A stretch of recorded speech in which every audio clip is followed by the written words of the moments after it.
All right, good evening. We'll call this meeting of the Town of Lunenburg Planning Advisory Committee to order. Before we begin, I'd like to acknowledge that we are in Mi'kma'ki, the ancestral and unceded territory of the Mi'kmaq people. First, we'll have the approval of the agenda. The draft motion is moved and seconded. The committee approved the agenda for the July 31st, 2024 meeting as presented. Do I have moved, seconded? Any errors or additions or deletions? Hearing none, all those in favor? Contrary-minded, motion carried. Approval of the minutes, moved and seconded. The council approved the minutes of the March 25th, 2024 meeting of the Planning Advisory Committee meeting as presented. Moved by Colin, seconded by Irma. Any errors or omissions? Hearing none, all in favor? Contrary, motion is carried.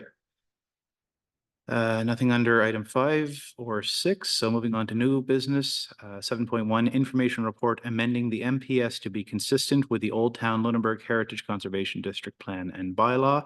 And I will look to the interim CAO to give us a report for that. Thank you. Good evening, and thank you all so much, both committee members and the public, for taking the time to be here on what has turned out to be a beautiful summer day for a relatively short agenda. Tonight, I will be presenting 2 information memos. On reflection, since the Planning Advisory Committee meets as needed to discuss complex planning matters, staff felt it was best not to jump right into a public participation meeting this evening. Presenting information memos gives you an opportunity to tell us, staff, whether you need any additional information from us that might take time to research to make an informed recommendation to council. Apologies for typos in the agenda package. We had a version control issue, but an updated version without typos will be available on the website shortly. Staff recommend amending the municipal planning strategy to make it consistent with the town's new Old Town Lunenburg Heritage Conservation District Plan and Bylaw. Following 4 public consultation events, including a public participation meeting, Heritage Advisory Committee review and recommendation, and 4 council meetings, including a public hearing, council adopted a new Old Town Lunenburg Heritage Conservation District Plan and Bylaw on February 27th, 2024. Staff then sent the plan and bylaw to the province, where it was reviewed by a provincial planner and the coordinator of the province's Heritage Property Program. No changes need to be made to the Old Town Lunenburg Heritage Conservation District Plan or Bylaw in order for it to receive ministerial approval, according to these staff members.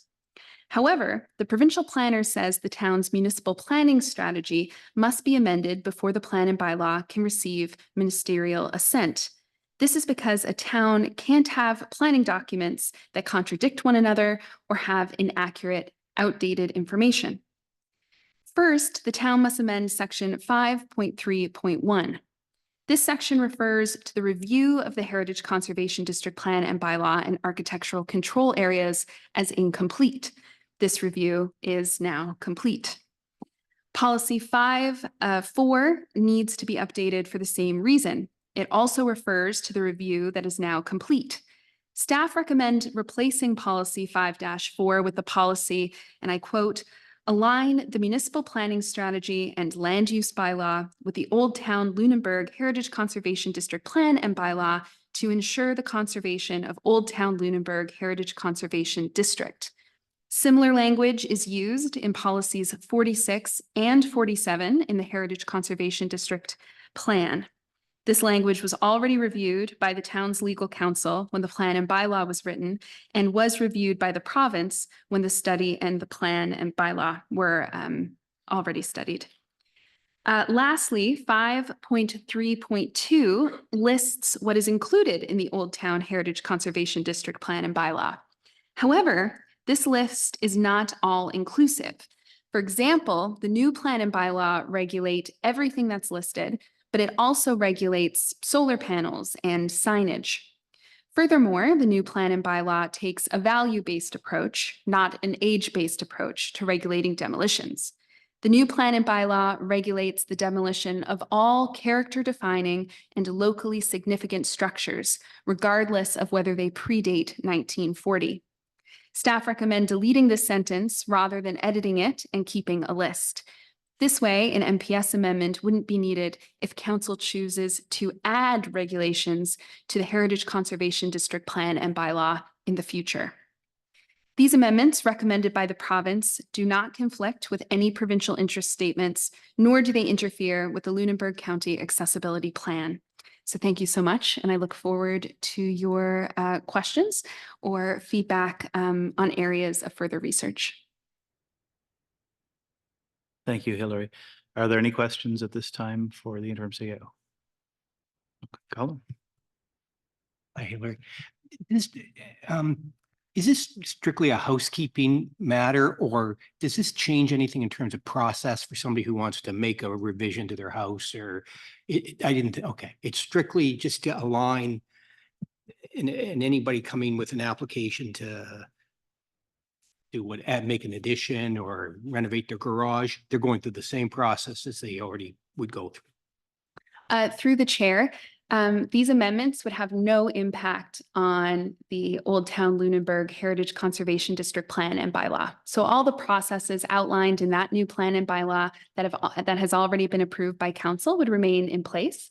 The provincial planner did provide feedback that it's somewhat unusual to have sentences like this in a municipal planning strategy that sort of refer to future work that is incomplete. Mhm. So, you know, again, they recommended doing this as sort of a cleanup measure. Thank you. Thank you. There you go. Any other questions at this time? Alex? Just one quick question regarding 5.3.2, Hillary. Where it is quite broad and overarching, is there any more, I guess, definition or reference to what it may include, or for anyone who's hoping to utilize it or reference it? Not necessarily the age or what it may, you know, what alterations, regardless of age, it may include, but just a little bit more definition for someone who may not be familiar to it. Through the chair, excellent question.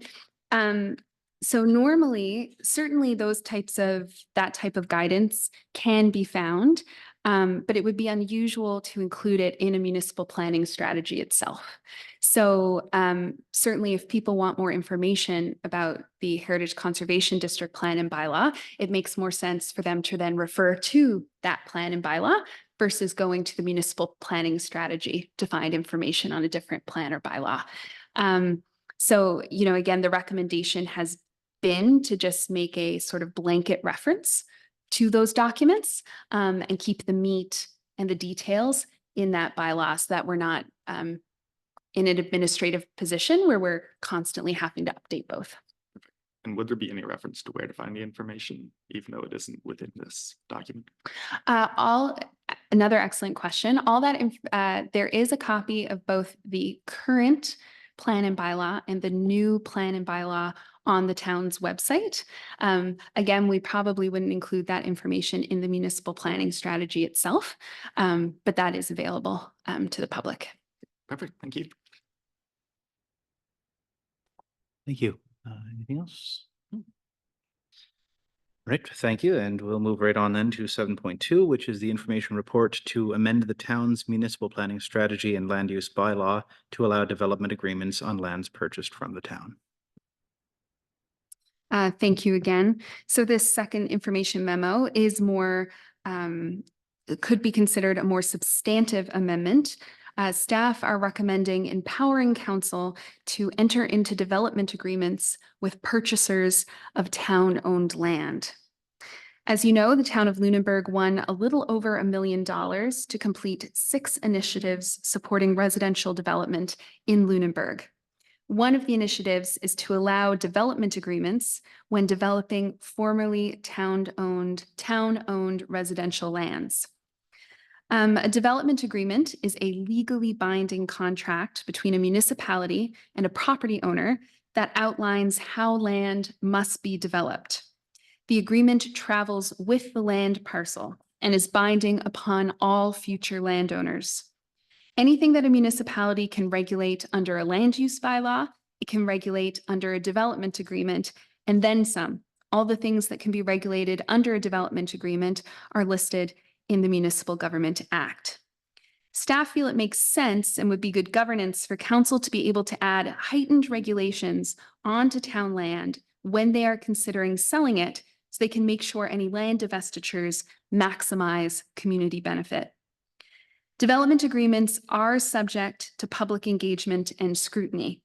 Before entering into a development agreement, council would need to send it to you, the Planning Advisory Committee, for review. The Planning Advisory Committee would need to hold a public participation meeting, similar to if you were adopting or amending a planning bylaw or regulation. And then council would also have to hold a public hearing. I look forward to hearing your thoughts and whether there's any extra information you would like staff to provide at the next Planning Advisory Committee meeting, where staff hope to hold a public participation meeting on this matter. Thank you. Thank you. Are there any questions on this report? Yeah.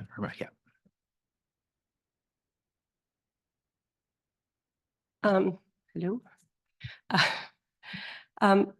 So these development agreements would be approved and scrutinized before the ownership to the private individual. So everything has to be approved before that land is sold. Is that correct?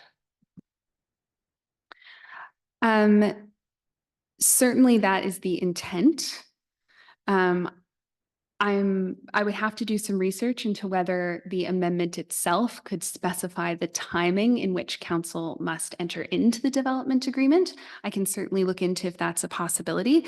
Staff did choose the language surplus land purposefully, so that when town council is reviewing a possible land divestiture and declares land surplus, they can then enter into the development agreement before the land is sold. So that's certainly staff's intent in the language that we've used in crafting the proposed amendment, but we can certainly look into strengthening that. Yeah, because my understanding of development agreements is always sort of presenting a complete plan, elevations, floor plans, that kind of thing, to be approved after the land is sold. Like when somebody acquires the land, they do their design work and everything, and then it gets approved or not approved. So I'm just wondering if that's, so these development agreements, would they just be sort of a written document, or would they come with design proposals, elevations, what, you know, that kind of thing, just a complete project as opposed to just a written document with the concepts and specifications?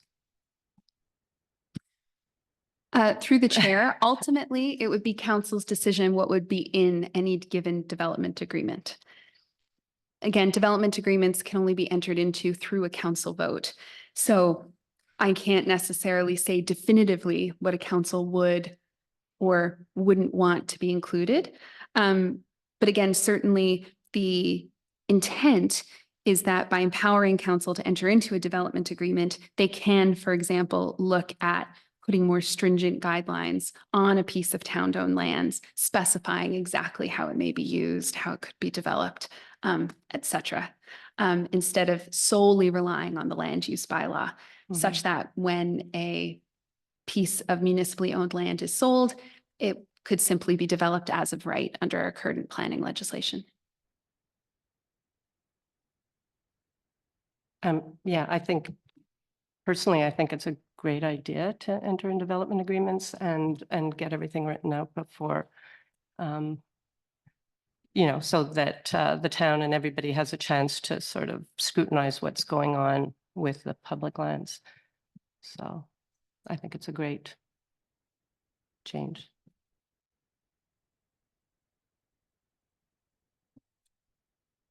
As part just something maybe for further consideration as part of the development agreement process is is to consider a buyback agreement. Because even though a development agreement may be entered into, if the developer still can't execute, there's a change in market conditions or whatever, then what's the recourse? And I know in Burnside Park, HRM has buyback agreements. They sell parcels of land to developers. They have to do their development within 2 years. If they don't execute within 2 years, HRM can buy it back at, I think it's 90% of the value. So I think it's something that, to keep in mind and maybe have as a tool when negotiating development agreements, so that there is a recourse the town has to, reclaim land back. If I have another point, was there any consideration to expanding this to beyond town land? Development, there are other parcels of land that maybe a development comes forward that doesn't fit the exact plan, but that there might be a reason to enter into a development agreement on. And so I just wonder if we're going to, if the amendment is happening now, is there some thought to extending it beyond just town-owned land? Through the chair, right now, staff has only been directed to look at this in particular, again, because it's being envisioned as a power to use to protect the public good on a possible divestiture. My understanding, though of course I wasn't here at the time, is that a choice was made to move to an as-of-right development system here in Lunenburg under our land use bylaw to, again, speed development, make the rules clearer and easier, and sort of cut back on the type of negotiation, minutia, deal-making that can happen between private owners in the process of selling a land, et cetera. But it certainly is something that can be explored. There's certainly nothing stopping council from expanding these powers if they chose to do so, or if the Planning Advisory Committee wanted to recommend it. Because I agree that the as of right, regulations are much clearer and helpful and beneficial, but there might be circumstances where, a development agreement between private parties is worthy of consideration. I just would hate to lose that opportunity. Just a thought. Thank you. Are there any other questions or comments? No? Okay, Irma?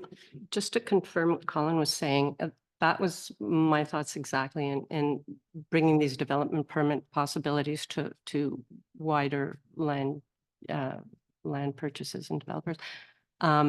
Specifically, like what happened in the last meeting we had with the parking issues and I think especially with these high multi-unit buildings where it's really impacting the neighborhoods. I think it would be really beneficial not to have this how do you call it?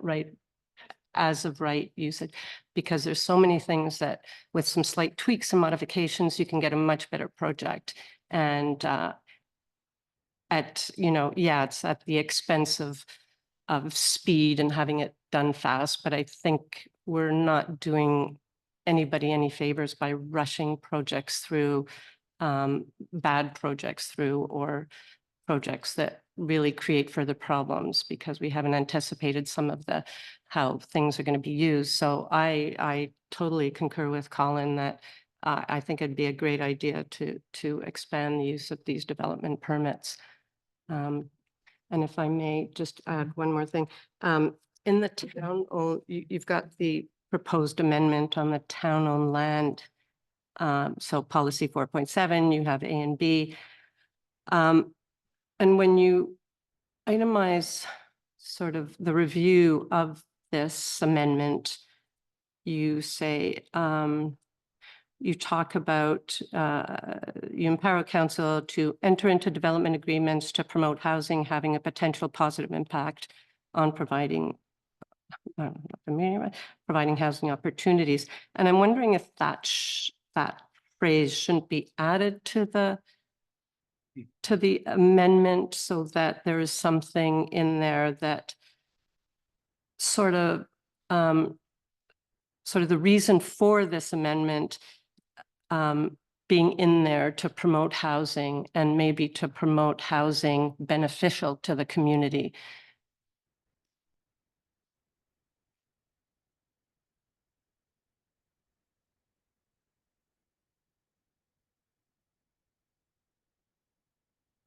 Oh, again, thank you so much for your comments and all your insightful questions. And staff will look into some of these suggestions in terms of additions, massaging of language, and we'll come back with a renewed report for when it goes to public, when it goes to the public participation meeting.